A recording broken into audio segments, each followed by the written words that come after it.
넘어가겠습니다. 그 다음 페이지 보시면은 훈련에서 유익을 얻는 길은, 오늘 본문은 인내를 이룬다는 말씀을 쓰고 있는데, 인내가 가지고 있는 여러 가지 장점을 그냥 포함해서 설명하고 있는데, 훈련에서 유익을 얻는 길은 그냥 인내하면 됩니다. 좀 달리 말하면 그냥 견뎌내기만 하면 됩니다. 10km 달리기 훈련이라면은 10km를 달리기만 하면 되는 겁니다. 이건 몸에 관련된 문제이긴 하지만, 그래서 훈련에서 얻는 유익 중에 하나는요, 견디는 능력을 얻게 되는 거죠. 쓰러지지 않는 사람이 되는 것. 사람이 어떤 일을 만나도 쓰러지지 않는 사람이 되면은 굉장히 중요한 사람이 된 겁니다. 그런데 여러분, 그 히딩크가 우리나라 축구 감독을 맡아가지고 아주 대단히 발전시켰었잖아요. 근데 히딩크가 발전시킬 때 처음에 제일 먼저 강조했던 게 뭔지 아십니까? 우리나라 축구 선수들에게 체력이었던 것 같아요, 제가 알기로는. 그러니까 기술도 있고 다 잘하는데 90분을 완전히 뛸 수 있는 사람이 없다는 거예요. 완전이라는 것이 처음 뛰기 시작할 때 체력을 90분까지 갈 수 있는 사람이 없다는 거예요. 그래서 히딩크가 체력 훈련을 많이 시켰다 그러는데, 사실 그렇잖아요. 축구 선수들이 훈련을 많이 받으면 우선 90분을 똑같은 체력으로 강인하게 뛸 수 있는 체력이 생기는 거예요. 그러면 일단 훌륭한 선수가 된 겁니다. 물론 기술도 많이 익혀야 되겠지만 기본은 체력부터 있어야 되는 거 아니에요? 뭐 이렇게 손흥민 선수 같은 경우는 아버지가 특별 훈련을 많이 시켰다 그러는데, 그것도 제가 이렇게 좀 주워 들은 것이긴 하지만 가끔 이렇게 나오는 걸 들어보면은 기본기하고 체력 뭐 이런 것들이에요. 손흥민 선수 엄청나게 빠르죠. 굉장히 빠릅니다. 그 달리기 같은 것이 이제 이런 것들 훈련. 그래서 훈련에서 생기는 유익은 인내라는 표현을 본문에 쓰고 있지만 쓰러지지 않는 견디는 능력. 그러니까 신앙생활에서 견디는 능력을 가지고 있다면 정말 대단한 신자입니다. 그러니까 어떤 시험에도 넘어지지 않는 거잖아요. 뭐 그런 성도가 어디 쉽겠습니까? 주기철 목사님, 우리가 그렇게 훌륭한 목사님으로 존경하지만 견디는 능력이었잖아요. 그 엄청난 박해와 고난도 견디는 능력이었잖아요. 그건 물론 체력으로 견딘 건 아니고요. 성령님이 정말 붙들어주셔서 견디는 것인데, 그러니까 작은 고난을 겪어보면 그 다음 더 큰 고난을 견딜 수 있는 인내와 능력이 생기는 거거든요. 그러니까 훈련을 통해서 생기는 거죠. 그래서 결국은 항상 믿음을 지키는 성도가 되는 것이고, 이게 최고의 성도입니다. 그래서 이렇게 견디는 훈련을 자꾸 하다 보면은 어려운 환경을 만나도 낙심하지 않습니다. 어려운 환경을 만나도 열심을 잃지 않고, 물론 죄를 짓지 않고, 이런 것들이 훈련이 주는 유익입니다. 훈련이 주는 유익은 인내, 견디는 능력인데, 그 견딘다고 하는 것은 믿음의 자리를 지키는 거거든요. 그러면 정말 훌륭한 신자가 된 거죠. 그래서 시련이 훈련으로 가지고 있는 굉장히 중요한 특징은요, 제가 비교를 해봤었는데, 시련은 교육 훈련을 넘어서서 실전 훈련 역할을 한다. 어디나 처음에는 이론 교육을 하죠. 그 다음에는 실제 교육을 하죠. 이건 어디나 그럴 거예요, 아마. 제가 뭐 모든 분야를 알지는 못하지만 운동선수도 이론을 먼저 배웁니다. 그래서 뭐 그러고 나서 기술에 대한 이론 여러 가지 배우고 해도 실전해보지 않으면 안 되잖아요. 이거는 아마 어느 직업이나, 뭐 군인은 군인대로 그렇고, 뭐 학자는 학자대로 그렇고, 꼭 이론을 배운 다음에 실전을 통해서 능력 있는 사람, 열매 맺는 사람이 되거든요. 신앙생활도 굉장히 비슷합니다. 교육 훈련을 하고 넘어서 실전 훈련을 해야 되는데, 성경 공부 같은 경우는 우리가 지금 성경 공부를 하고 있지만 이론적인 훈련에 가깝습니다. 물론 토이나 뭐 다양한 걸 가지고 기도도 하고 하긴 하지만 그래도 이론적인 훈련에 가깝고, 상대적으로 시련을 겪는 것은 실전적인 훈련입니다. 성경에서 많이 배운 것, 그 이론적인 훈련을 배운 것이 실전에 도움이 되겠지만, 이론만 배우고 실전을 해보지 않으면은 튼튼한 신앙이 되기가 굉장히 어렵습니다. 그래서 이제 시련과 고난이 필요한데, 시련과 고난은 우리가 일부러 훈련받을 필요는 별로 없는 것 같아요. 시련과 고난은 하나님이 계속 주시기 때문에 우리는 그게 나에게 유익하다는 것을 알고 인내하는 것이 중요한 것 같아요. 그래서 욥 같은 경우가 대표적인 모습이죠. 욥은 믿음을 잘 가지고 하나님에 대해서도 잘 알고 실제로 잘 믿고 있었고 대단한 신자였었는데, 욥기 42장 5절 말씀 거기 인용이 났습니다. 같이 한번 읽어보겠습니다. 내가 주께 대하여 귀로 듣기만 하였사오나 이제는 눈으로 주를 배움나이다. 욥이 사실 귀로 듣기만 했었겠어요? 욥은 철저하게 실행하는 신자였었잖아요. 욥의 신앙의 모습이 욥기 앞에 나오는데 보면은 뭐 의인이었다니까 얼마나 어렵게 살았는지 짐작할 수 있고, 그 자녀들이 잔치를 벌이고 나면은 욥이 그 다음날 어떻게 하죠? 자녀 한 사람 한 사람을 위해서 제사를 드려주죠. 이것들이 잔치하는 동안에 혹시 방자해서 허튼 소리를 하거나 죄를 짓지 않았을까? 그러니까 욥이 굉장히 실행하는 성도였습니다. 그런데도 불구하고 욥이 고난을 겪고 나서 한다는 소리가, 야, 내가 지금까지 신앙 훈련 받고 신앙생활한 것은 뭐랄까 정말 어설픈 거였구나. 고난을 받고 나니까 정말 내가 주님을 믿는 게 뭔지를 제대로 알게 됐다. 이런 얘기를 하는 거잖아요.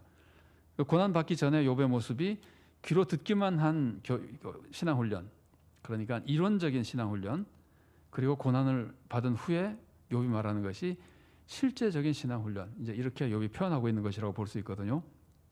그래서 시련은 없을 수가 없습니다. 하나님이 시련을 안 주실 수가 없습니다. 그래서 히브리서 기자가 그렇게 얘기하잖아요. 연단하지 않는 아들이 어디냐? 연단하지 않는 아들은 그 성경에 표현돼 이거 사생자라고까지 표현하잖아요. 부모가 연단하지 않는 아들이 있다면 그건 사생자나 마찬가지지 그런 사람은 없는 것이다. 그러니까 연단을 해야만 실제 능력자가 되기 때문에, 그래서 시련은, 우리는 시련을 그냥 막연하게 시련이 뭐 유익을 주는 축복이다 이렇게 이런 것이 아니라 필수적인 겁니다. 아주 필수적인 것이고 꼭 받아야 되는 축복입니다. 다 싫죠. 다 싫지만 그것이 실제로 유익하다는 것을 우리가 뭐라 그럴까, 경험을 통해서도 알고 말씀을 통해서도 알고, 이게 점점 확신으로 다가서면은 나중에는 시련을 만날 때 감사할 수 있고 시련을 만날 때 기뻐할 수 있는 겁니다. 오늘 말씀에서 그렇게 얘기하잖아요. 시험을 당하고도 온전히 기쁘게 여기라. 그냥 기쁘게 여기라가 아니라 온전히 기쁘게 여기라. 시련을 만났을 때 기쁨 위에 것은 하나도 없는 사람이 되라. 시련을 만났을 때 조금도 근심, 염려, 불평, 불만하지 말라는 거거든요. 근데 이게 지금 말로 가르쳐 준 거지만 어떻게 이런 사람이 될 수 있겠어요?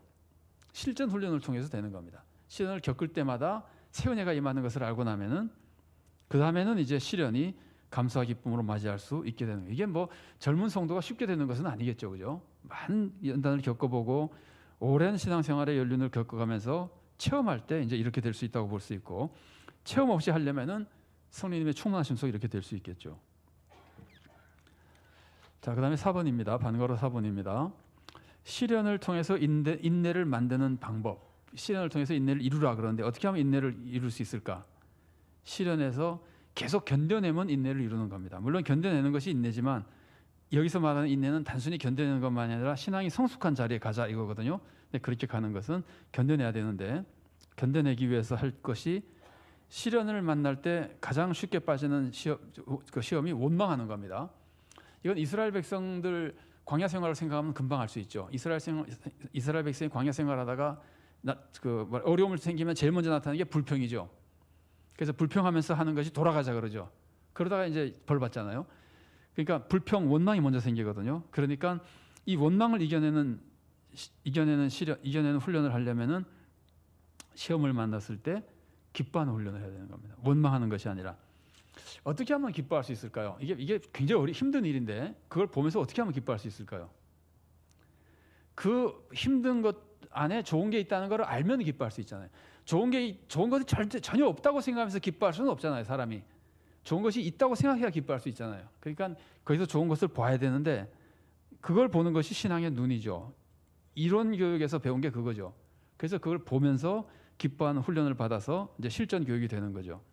그러면 사실은 이제 우리 말로 쉽게 하자면은 고난 뒤에 오는 축복을 바라보는 겁니다.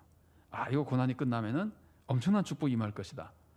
훈련을 끝나면 내가 지금 죽도록 고생하지만 잠도 못 자고 논문을 쓰지만 논문을 쓰고 나면은 내가 학위를 얻을 것이다. 뭐 이런 그 이후에 걸 바라보면서 기뻐하는 거죠.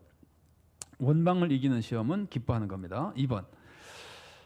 교회 나오는 것을 예를 들면은 중단하고 싶은 시험을 이기려면 어떻게 해야 되는 겁니까? 더 나와 봐야 되는 겁니다. 더 열심히 나와야 되는 겁니다. 원망 대신에 기뻐해야 되는 것처럼 모이기를 피하고 싶을 때 더 자꾸 모여야 되는 겁니다. 더 열심히 예배드리고 더 열심히 말씀에 참여하고 찬양에 참여하고, 그러면은 하나님께서 그 마음을 보시고 우리가 생각할 수 없는 하나님의 마음을 부어넣어 주실 겁니다. 이제 이기게 해주는 거죠. 아까 시험을 당할 때마다 피할 길과 이길 힘을 주신다고 하는 것 같죠. 3번입니다. 악한 방법으로 어려움을 피하려는 시험. 이걸 이기려면은 죽어도 말씀에 순종하겠다는 결단으로 자꾸 말씀에 순종하는 훈련을 하는 거죠. 나쁜 짓을 하면은 잘 될 것 같은 그때 바르게 살아가는 거죠. 그러니까 그 유혹과 반대되는 하나님의 말씀을, 진짜 하나님의 진리 말씀을 계속 따르는 훈련을 하는 겁니다. 쉬운 것이 아니겠지만 그게 훈련이고 연단이 되는 겁니다. 여러분, 만일 내가 하나님께, 성도님들이 제일 많이 기도하는 게 그거거든요. 기도 제목을 보면 제일 많이 기도하는 것이 믿음과 건강이에요. 그럴 수밖에 없어요. 믿음은 영혼이고 건강은 몸이니까 그렇게 원할 수밖에 없잖아요. 뭐 물질의 축복도 물론 있지만 믿음과 건강, 또 자녀들의 믿음과 건강, 이런 건데, 우리가 만일 하나님께 믿음을 달라고 계속 기도하면은 하나님이 어떻게 믿음을 주실까요? 이제 거꾸로 얘기해 보겠습니다. 우리 자녀가 건강하게 해달라고 기도하면은 하나님이 자녀가 게으름을 피우고 있는데 건강한 몸을 막 주실까요? 아니면은 건강하게 하도록 음식이나 운동하는 것을 조절할 수 있도록 자꾸 이끌어 가실까요? 하나님이 우리 자녀에게 건강한 몸을 주시려면은 자녀가 음식도 좀 나쁜 거는 먹지 않고 운동도 하고 이렇게 하도록 이끌어 가실 거 아니에요. 너무나 하나님의 섭리니까 그게. 그러니까 특별한 경우, 뭐라 그럴까요? 뭐 아주 어려운 질병이나 특별한 경우가 아니면 그런 방법으로 건강을 이끌어 가시는 것처럼, 신앙 성장을 위해서 기도해도 우리가 하나님께 신앙 성장을 위해서 기도해달라고 기도하면은 우리가 집에서 맨날 잠만 자는데 신앙이 막 성장해 주실까요? 너는 잠만 자라, 내가 신앙을 계속 불어넣어 줄게. 아니면은 잠 그만 자고 교회 나서 기도 좀 해라 그러고 나서 신앙 성장시키실까요? 뭐 물어볼 필요도 없잖아요. 하나님이 우리들에게 은혜를 베풀으시는 것은 기본적으로는 하나님의 섭리 안에서 하는 겁니다. 하나님의 섭리라는 것이, 믿음은 들음에서 나는 거잖아요. 하나님과 친밀해지는 것은 기도와 찬양으로 되는 거 아니에요. 그러니까 신앙이 성장하려면은 하나님은 우리들에게 훈련을 통한 신앙 성장의 길을 1차적으로 주시는 겁니다. 그러니까 이 모든 것이 다 훈련과 연단이고 어떨 때는 시련이죠. 그래서 4번에 쓴 게 그겁니다. 저절로 신앙을 성장시켜주는 것이 아니라 훈련을 통한 신앙 성장의 응답을 주시는 것이다. 일상적으로 그렇습니다. 돈을 달라 그러면은 돈을 그냥 탁 던져 주실까요? 돈을 잘 벌 수 있는 길을 열어 주실까요? 우리가 일상적으로 생각하면은 하나님은 무엇이든지 할 수 있습니다. 그때그때 다른 방법을 쓰실 수 있습니다. 그러나 기본 섭리를 하자면은 여러분, 하나님이 하늘에서 매달 금덩어리 하나씩 떨어주기를 원하십니까? 아니면은 그 정도의 돈을 계속 벌 수 있는 안정된 직장을 주시기를 원하십니까? 그러니까 하나님이 우리들에게 주시는 것의 기본 섭리를 우리가 이해하면은 시련이라는 것이 얼마나 큰 축복인 줄 알 수 있다는 말이에요. 그게 하나님의 축복을 받는 가장 기본적인 방법이기 때문에 그렇습니다. 그렇게 해서 이제 시련을 통해서 신앙이 성장하는 것을 경험하면은요, 한 번 경험이 아니라 계속 경험하고 나면은 그 다음에는 시련이 와도 두렵지 않습니다. 왜냐하면 이것이 어떤 유익을 주는 건지 이미 경험을 통해 알고 있기 때문입니다. 그래서 그 기쁨으로 시련을 맞이하게 돼요. 오늘 본문이 가르치는 것처럼, 아까도 말씀드렸습니다만 2절 말씀은 우리가 이론으로 배우지만 이게 실제로 우리 몸에 배는 거는 실제로 시련을 이겨내는 실전을 통해서 이루어지는 겁니다.